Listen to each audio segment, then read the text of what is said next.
Hello नमस्कार दोस्तों, free digital study में आपका स्वागत है। आप पढ़ रहे हैं कक्षा 12वीं एनसीईआरटी गणित, जिसमें आप अध्याय 1 संबंध एवं फलन प्रश्नावली 1.4 के अंतर्गत उदाहरण 32 देखेंगे। तो उदाहरण 32 समझने से पहले हम आपको सम्मिलन या इसे संघ कहते हैं और इसे जो है सर्वनिष्ठ कहते हैं, इनके मतलब समझ लेते हैं। देखिए, यदि कोई समुच्चय ए दिया गया है जैसे 1 2 3 दिया गया है और एक समुच्चय बी दिया गया है जैसे 1 3 5 दिया गया है। यदि हमने कहा ए यूनियन बी बताइए, तो यूनियन का मतलब होता है यूनियन, इसे संघ या इसे सम्मिलन भी कहते हैं। तो देखिए, ए और बी समुच्चय के सभी अवयव आप एक साथ लिखेंगे, लेकिन डबल नहीं लिखेंगे, और चाहे तो क्रम से लिख सकते हैं। तो 1 2 3 लिखा, अब 1 लिख चुका है, 3 लिख चुका है, तो अब लिख देंगे 5। तो यहाँ पे 1 2 3 5 यहाँ पे यूनियन बन गया है। अब देखिए, सर्वनिष्ठ को इंटरसेक्शन कहा जाता है। तो ए सर्वनिष्ठ बी यदि हम देखें तो यहाँ सर्वनिष्ठ कहलाता है जो दोनों में हो। एक यहाँ है, एक यहाँ है, 3 यहाँ है, 3 यहाँ है, तो 1 3 हो जाएगा इनका सर्वनिष्ठ का मान। तो संघ और सर्वनिष्ठ तो आपको पता हो गए। तो यहाँ पे बताया गया था, मान लीजिए P कोई आपका समुच्चय है, और P कौन सा समुच्चय है? किसी प्रदत्त समुच्चय X के समस्त उपसमुच्चयों का समुच्चय है। कहने का अर्थ है X कोई आपको समुच्चय दिया गया होगा, तो मान के चलते हैं। तो पहले हमने लिखा हल, फिर हम मान के चले X कोई समुच्चय है। X बराबर, जैसे मान के चलिए हमने गिनती में मान लिया जाए 1 2 3 है। ध्यान देना, x बराबर हमने मान लिया 1 2 3 है। तो यहाँ पे जो p है, p क्या है? x के जो x समुच्चय माना है, x के सभी उप समुच्चय हो गए इस p के अंदर। इस p के अंदर क्या हो गए? सभी उप समुच्चय हो गए, और उन सभी उप समुच्चयों का समुच्चय जो है वो p है। आप चाहें तो यहाँ पे और स्पष्टीकरण के लिए इसके उपसमुच्चय निकाल के बता सकते हैं। तो देखिए, पिछली क्लास में आप लोगों ने पढ़ा होगा, पहले आप फाई लिखते हैं, फिर सिंगल सिंगल अवयव लिखते हैं, 1 लिखेंगे, फिर 2 लिखेंगे, फिर यहाँ पे 3 लिखेंगे, फिर डबल डबल अवयव लिखते हैं, 1 को 2 के साथ लिखेंगे, फिर यहाँ पे 1 को 3 के साथ लिखेंगे, फिर यहाँ पे 2 को 3 के साथ लिखेंगे, और फिर सीधा हम ट्रिपल का ट्रिपल अवयव लिख देते हैं, 3 अवयव एक साथ। तो इस प्रकार से जितने भी उपसमुच्चय बने हैं वो सब के सब जो है उन सब का समुच्चय P माना गया है।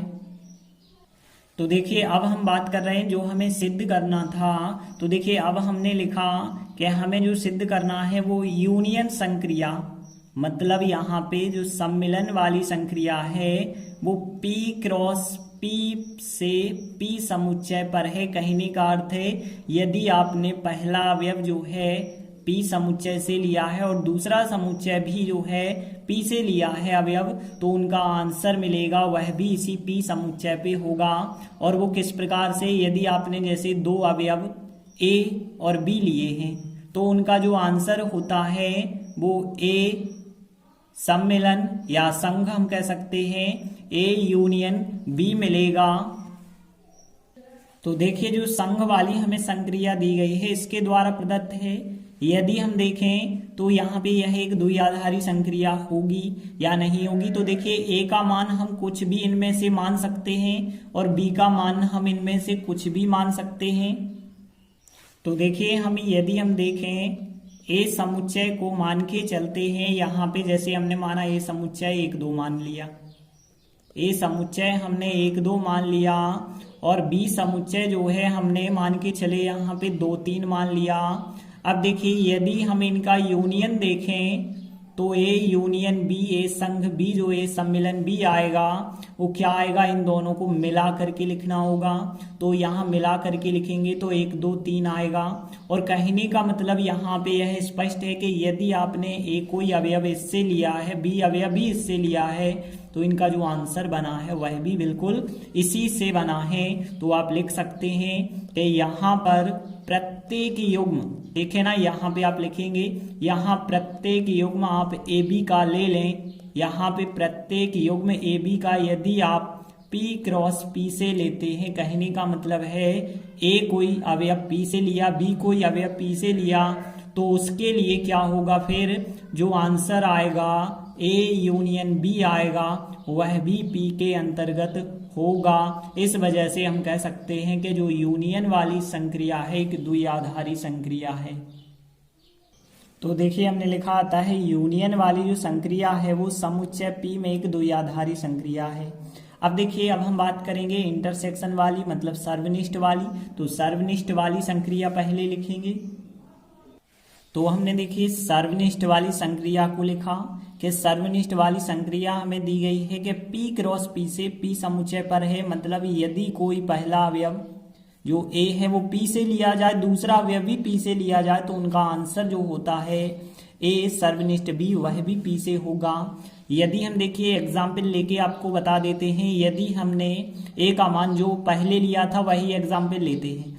A का मान हमने 1 2 लिया तथा हमने B का मान यदि हमने देखें तो 2 3 लिया। अब देखिए यदि हम बात करें कि इनका सर्वनिष्ठ कितना होगा, सर्वनिष्ठ हमने बताया था जो दोनों में उभयनिष्ठ अवयव होते हैं तो केवल 2 होगा। तो केवल यहाँ पे क्या होगा 2 होगा। तो एक चीज आप देख पा रहे हैं कि हमने A जो अवयव लिया था वह भी P समुच्चय से था, B जो अवयव लिया वह भी P समुच्चय से है, और उनका सर्वनिष्ठ जो हमने आंसर में देखा वह भी हमें P समुच्चय से मिल रहा है। तो आप क्या बताएंगे यहाँ पे प्रत्येक युग्म AB का यदि हम P क्रॉस P से लेते हैं, कहने का मतलब यह है पहला अवयव A भी P से लिया, दूसरा अवयव भी P से लिया, तो निश्चित ही जो उनका सर्वनिष्ठ होगा वह भी जो है P के अंतर्गत आएगा, P के अंतर्गत आएगा। यहाँ भी जो है P ही आप कर लेना, P ही है, R तो यहाँ पे है ही नहीं। तो यहाँ पे इस वजह से हम कह सकते हैं कि जो सर्वनिष्ठ वाली संक्रिया है वह भी एक द्विआधारी संक्रिया है। तो हमने लिखा था सर्वनिष्ठ समुच्चय P में एक द्विआधारी संक्रिया है, तो यही हमें सिद्ध करना था। देखिए अगला उदाहरण 33वां देखें। सिद्ध कीजिए कि AB यदि कोई संक्रिया है A और B दो अवयवों के रूप में है और उसका आंसर होता है A और B में से अधिकतम द्वारा परिभाषित। यदि देखिए अधिकतम के चिन्ह को जो है इन्हें भी प्रकार का बना के बताया है। यदि अधिकतम कोई यहाँ पे संक्रिया है वो R क्रॉस R से R पे है, मतलब A B के जो मान होंगे R और R से ही होंगे और उनका आंसर भी R पे आना चाहिए, तो यह एक द्विआधारी संक्रिया होगी। और आगे फिर बताया गया है यदि आप निम्नतम वाला सवाल भी लें, यदि आप दो अवयव A B लें और उनके बीच संक्रिया इस प्रकार से हो के A B में से निम्नतम आंसर मिलता हो द्वारा परिभाषित। देखिए जो निम्नतम का चिन्ह है, तो यदि R क्रॉस R से दो अवयव A B लिए जाएं और उनका आंसर भी R से आए तो क्या यह भी एक द्विआधारी संक्रिया होगी। तो यहाँ पे आप समझना, पहले तो हम बात कर रहे हैं R की। R में आपको पता है बहुत सारी संख्याएं जो होती हैं धनात्मक होती हैं, ऋणात्मक होती हैं, करनी वाली संख्या होती हैं, लेकिन करनी के अंदर धनात्मक होती हैं, और दशमलव वाली या बटे वाली भी हम कह सकते हैं। बहुत प्रकार की संख्याएं होती हैं। जैसे हमने यहाँ पे पहले बात कर रहे हैं हम अधिकतम की, तो देखिए यदि हमने 2 3 इस R में से दो संख्याएं ली तो देखिए इनका आंसर आना है अधिकतम, अधिकतम मतलब 3, तो अधिकतम जो आंसर आएगा वह भी तो रियल नंबर से आया। यदि हम निम्नतम की बात करें तो देखिए यदि हम 2 3 का निम्नतम देखें तो निम्नतम 2 मिला, तो देखिए जो अधिकतम मिला वह भी रियल नंबर से है, निम्नतम मिला वह भी रियल नंबर से है, मतलब अधिकतम वाली जो संक्रिया है वह भी द्विआधारी संक्रिया हो गई और निम्नतम वाली भी द्विआधारी संक्रिया है।